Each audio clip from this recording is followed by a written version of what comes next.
Le troisième forum, les dialogues de l'Atlantique ouvert jeudi à Marrakech au Maroc, bat son plein.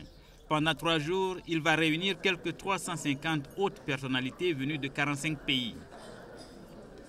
L'édition 2014, placée sous le haut patronage du roi Mohamed VI, se veut un forum international pour promouvoir le partage d'idées, le partenariat stratégique et le co-développement entre les deux rives de l'océan Atlantique.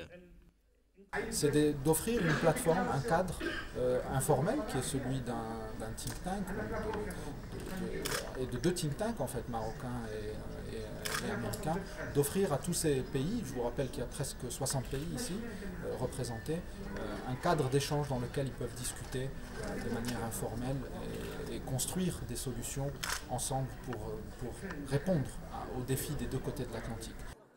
Les participants ont débattu de l'enjeu de la sécurité alimentaire et du développement d'une agriculture responsable. En tout cas, les questions de préoccupation communes sont nombreuses de part et d'autre de l'Atlantique. Évidemment, il y a des préoccupations communes, des préoccupations de sécurité, des préoccupations de santé. On sort d'une session sur Ebola, mais des préoccupations en termes de partenariat et de construction d'un présent et d'un avenir commun. Donc c'est un espace également de plaidoyer pour l'Afrique, puisque beaucoup de pays africains partagent également l'océan Atlantique. Les participants au forum se sont penchés aussi sur la nouvelle donne énergétique.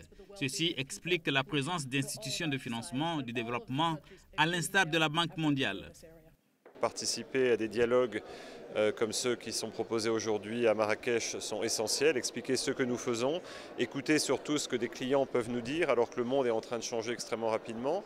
L'Europe a des moments difficiles, l'Afrique subsaharienne en revanche connaît des taux de croissance très forts mais est aussi soumise à des défis importants comme celui de la pandémie Ebola par exemple. Donc notre présence ici fait sens.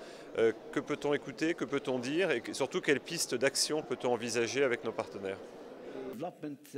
Il a été question également de l'avenir urbanistique des villes de la région atlantique.